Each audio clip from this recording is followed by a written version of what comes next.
Hey guys, Michael J. Crawford on the Rational Roundtable channel. I almost said anti-tricker because I gotta get used to running two channels. That's breaking my brain a little bit here.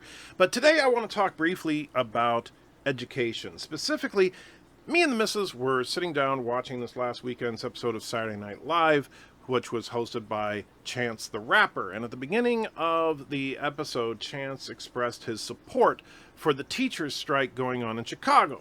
For those of you that may not be aware, yes, the teachers in Chicago, Illinois are on strike. And I gotta say this, and I told this to the missus while we were watching it, and I feel this wholeheartedly. I do not believe for 1 second that teachers should be allowed to strike ever. And the most offensive thing in the world to me when these teachers go on strike is that they always argue that it's about the children, that they care about the kids, and that's why they're going on strike. So we're not going to give the kids an education because we want the kids to have the best possible education, which is a load of crap. All right? Now, the thing is that anybody can sit here and rant about how angry we are or how happy we are about the strike going on. And so I'm going to give you my 2 cents as to what I would do to fix the education system if I were dictator of this country for a day. I do have to warn you, though, my more conservative friends are probably going to find this idea a little on the offensive side. My more liberal friends, well, they may like part of it, but they're going to hate part of it as well. So I think everybody's going to hate it in one point or another, but I think that's actually the sign of a good solution, is that it doesn't fall neatly into an ideological slot. Me personally, from an ideological perspective, I tend to be a federal minimalist. I don't think the federal government should be running every aspect of our lives. However, I do think that there are certain things that the federal government should do, and those things that the federal government does, I think it should do all in. They should not half-ass anything. That being said, and this is what's going to piss off my conservative friends, I think public education is one of those things that the federal government needs to take over, and it needs to take over right a fricking way. I know a lot of people that are right of center try to argue how horrible the Department of Education is. Well, you know what? I'm sorry. I would rather have a Department of Education than the crap that is going on in our public schools, particularly in the inner cities of this nation right freaking now. Case in point, Portland, Oregon. The public schools there are a complete mess. And the reason that I live in Middle Tennessee right now is because, as sad as it is, my mom happened to pass away just before my son went into high school, and so we had an opportunity by selling her house to move to an area that had better schools. The Portland schools are horrifically bad. The public schools are segregated, and they are discriminatory against people in the lower income strata in this country. Why? Well, it all comes down to something that we refer to as local control of our schools. You hear that all the time, that's something that's important, right? We got to have local control. We don't want the federal government telling us what's going on in our schools. We need to have local control in our local schools. That is a load of crap, all right? That is a load of crap bigger than this one right here, because local control, all that really means is that the schools are funded by local property taxes. And when the schools are funded by local property taxes, guess what happens? Schools that are in economically depressed areas, that is, areas with lower property values, get less funding, which means that the kids in economically depressed areas get crap for funding in their schools, while kids that live in wealthy and affluent areas get great funding for their schools. Again, going back to Portland, Oregon, the Portland public schools, particularly in North Portland, which is where we lived, were falling apart at the seams. The grounds, you could see more dirt than grass. The shrubs were dying. The books, hopelessly out of date. Computers, not on your life. The buildings, literally cracks in the walls, bricks falling out of the structures, just a freaking mess. And the teachers, of course, underpaid and understaffed. Meanwhile, just a few miles outside of Portland, there's a little town called Lake Oswego. Lake Oswego is where the upper echelon of the Portland metropolitan area live. And guess what? You go to a typical Lake Oswego schools, the grounds are beautifully manicured gardens. The textbooks are all new. They have great computer labs.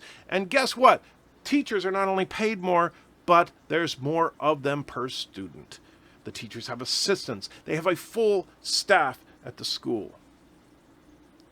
Now, a lot of people complain about the condition of the inner cities in our country, but nobody's willing to do anything about it.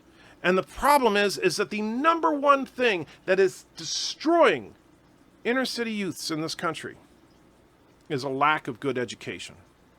So we need to fix that. How do we fix that? First and foremost, we federalize the school system. No more local control. Because outside of the cost of the building itself, which of course will fluctuate from place to place, there is no reason that one school should have enough money for books and another school shouldn't. Either they all get new books or they don't get new books. There is no, this school wins, this school loses. Every school funded equally when it comes to those things. As for teachers, well, sorry, teachers. Yes, I do think that teachers could stand to be paid more. But before we get into your pay, let's not forget the fact that, for example, where I live right now in Middle Tennessee, teachers typically make between $45,000 and $55,000 a year.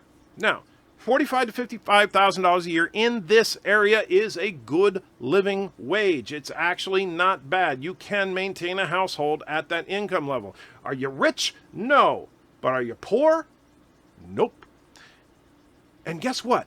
Show me a job in the local sector around here that you can make $45,000 to $55,000 a year and get 4 months a year off, plus vacation time, plus sick time, plus full benefits. Show me where you can get that anywhere else. I'm sorry. To say that teachers are being punished by low pay is an insult, because they get a package deal that is way better than 90% of workers in this country. However, I still believe that teachers should be paid a good wage. I would probably start teacher salary at about $75,000 a year, adjusted for cost of living in various regions. So yes, a teacher that was living in an area where rent was much higher might make a little bit more than a teacher that was living in where a cost of living was significantly lower. But I would say the average starting pay should probably be about $75,000 a year, plus benefits. And yes, they would get all that wonderful time off, so it's still a pretty darn good gig overall. However, under no circumstances whatsoever would I tolerate a teachers' union. The teachers will not strike, period. They will not get automatic raises, period. And if they've been on the job for 10 years versus 10 months, does not matter. They will be held accountable to do their job. If they're not doing their job, just like anywhere else, there's the door. If they're doing their job, hey, guess what? You get a pay raise.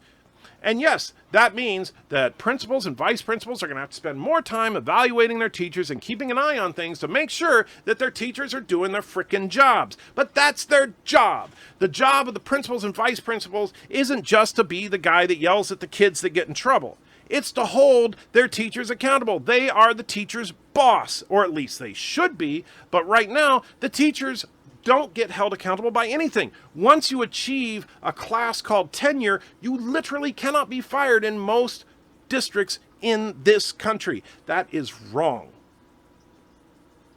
So yes, pay them more, but hold them accountable. 100%. Teachers, you ain't going on strike. And another thing is that if we need you in a school that happens to not be in the most pristine neighborhood in the world, well, too damn bad. That's where we need you. And I'm so sick and tired, because this is another problem you see. Again, going back to Portland, Oregon, you get the best teachers in this state all trying to get those coveted jobs in Lake Oswego. Nobody wants to work in North Portland. And guess what? Once you get that cushy job in Lake Oswego, you ain't moving. You ain't going anywhere. Meanwhile, the teachers in North Portland, every opportunity they get, they're trying to get a job somewhere else. And so what does that do to the kids? Well, they're never getting any teachers that have any good skills. They're never getting any teachers that actually excel at their job. they're getting the teachers that are either new or suck. So that ends immediately. Teachers will be transferred to where they are needed so that schools that are suffering will get better quality teachers. Schools that are doing great don't need to have the best teacher in every category. Sorry, just not necessary. So that's my 2 cents on it. I say, let's hold the teachers accountable. Let's pay the teachers a good amount of money. But strikes? Hell no. Because in my opinion, I don't care what they're saying in their spin doctors on both sides of the political aisle about this strike. The students should come first. And if the teachers aren't on the job, then the students are not coming at all. Take care.